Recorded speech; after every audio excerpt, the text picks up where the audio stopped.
Serena Williams has officially evolved away from tennis after her US Open campaign, leaving a giant gaping hole in the sport. It's just not going to be the same without her. It's no exaggeration that she's changed this game for the better, and today we're getting to know her a little better. Here are 23 facts about the younger Williams. First up, her first coach. Did you guys know that her first coaches were her parents? Or Racine Price and Richard Williams? After Serena was born on September 26, 1981, her family moved from Saginaw, Michigan to Compton, California, and that's where the magic began. Richard started to teach Serena and Venus the game. Now, they were initially homeschooled, but a few years later, they moved to West Palm Beach, Florida, so the sisters could attend a tennis academy. Next, Serena went years without playing on the junior circuit. Unlike most junior tennis players that hope to go pro, the younger Williams went a long time without playing on the junior circuit. Richard has repeatedly said in interviews that he always prioritized his daughter's education and wanted them to grow up as kids. More importantly, he wanted to shield the sisters for as long as possible from the racism that he knew they were going to face once they broke into the spotlight. Serena played her first circuit tournament in Quebec at 15 years old. Moving on, her first big win. You never forget your first, right? Serena got her first major win on the court when she upset 7th-ranked Mary Pierce in 2 sets and progressed to the quarterfinals of Chicago's Ameritech Cup. She was only 16 years old at the time. In her next game, she pulled off an even bigger upset when she beat Monica Seles, the world number 4 at the time. What's more, these wins pushed her into the spotlight. These 2 matches were only Serena's 11th and 12th games, and these pushed her into the limelight. Everybody knew a superstar was in town. She became the lowest-ranked player to get wins over multiple top 10 players in the same tournament in the Open era, and by the end of that year, she broke into the top 100. Next, the start of her greatest rivalry. There would be no Serena without Venus, and their on-court rivalry began at the Australian Open in 1998, where the sisters met in the second round, and Venus won the game in 2 sets. It was also the first time the younger sister played in the main draw of a Grand Slam. Now for the start of her greatest partnership. Later that year, the sisters won their first WTA event together at IGA Tennis Classic. Venus and Serena became the 3rd set of sisters to win a final. Coming up, her first Grand Slam win. Oh, and it was a special one. Serena's road to her first Grand Slam title at the 1999 US Open was full of former champions such as Kim Clijsters, Conchita Martinez, Seles, and defending champion Lindsay Davenport. In the final, she took down the world number 1 Martina Hingis in 2 sets, and it was the beginning of an era. What's more, she was already changing the game. With her first Grand Slam victory, Serena became only the 2nd black woman in history to win a singles Grand Slam tournament. Althea Gibson was the first. At the same tournament, the Williams sisters also won their first US Open doubles title. Moving on, the Indian Wells fiasco. Folks, this is hard to even talk about. In front of the home state crowd, Serena was subjected to racist taunts at Indian Wells, and she was viciously booed in the final against Clijsters. This was after rumors circulated that Venus pulled out of the tournament because she didn't want to face her sister. She had withdrawn only minutes before the game was supposed to start. Now, the initial rumor was started when Elena Dementieva accused their father of rigging games for their sisters. Serena won the final in 3 sets, but her family was targeted with even louder boos all throughout the presentation ceremony. As a result, she didn't play in the tournament again for over a decade. She revealed that going there after all those years was still very traumatizing, and she was scared of coming out and kept thinking that the crowd might start booing her again. That sounds absolutely terrible. We can't even imagine how hard it must have been for her. Up next, the first Serena Slam. The younger Williams is iconic for so many reasons, and this is one of our favorite ones. She won the 2002 French Open, 2002 Wimbledon, 2002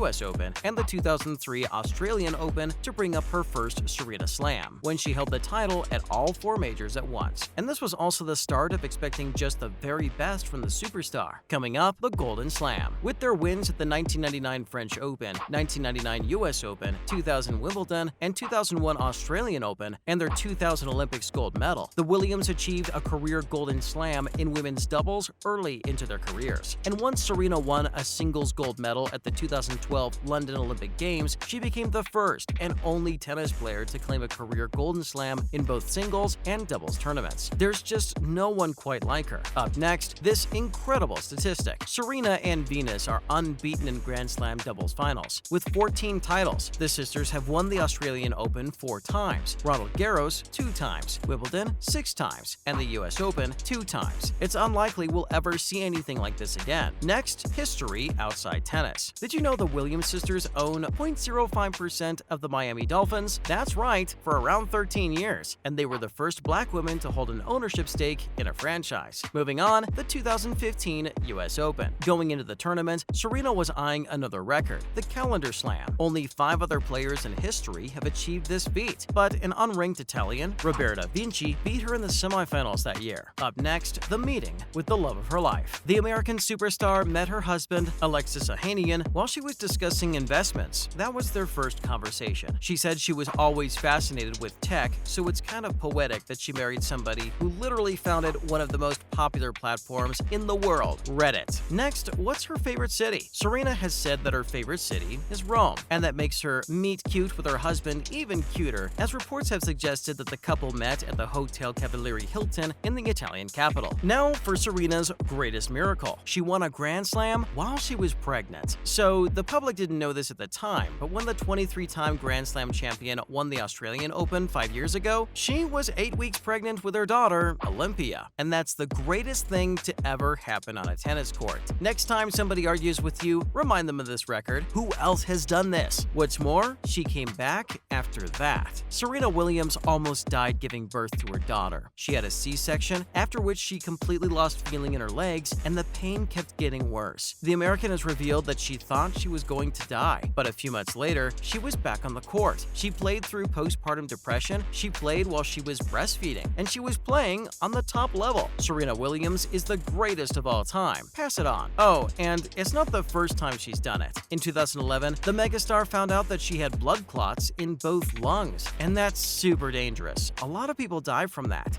Did you know that Nike designed an all-black catsuit just for her with her health in mind to keep her blood circulation going? Serena said that it was a fun suit, but also functional, and she could play without any issues. Yeah, she's superhuman. Coming up, her and Jay-Z. Last year, the American tennis star and music legend Jay-Z teamed up to invest in Bitsky. The pair was part of a group that invested $19 million in the NFT marketplace platform. According to Forbes, the company saw a sales increase of 55%, and with Serena's partial ownership, she's going to be making some bank. Moving on, her ever-expanding business portfolio. Of course, our queen's got an elaborate business portfolio. She's got her own jewelry line through Zales, and she's got plans to expand globally with KP Singavi Jewelry. Along with that, she's got a capital venture firm that invests in early-stage entrepreneurs. Next, is Serena a billionaire? Well, not yet, but it's widely anticipated that she will become the first female athlete billionaire. As of right now, only 6 athletes have reached these highs, and the 40-year-old is on the right track to join them. At the time of her retirement, her net worth is $260 million,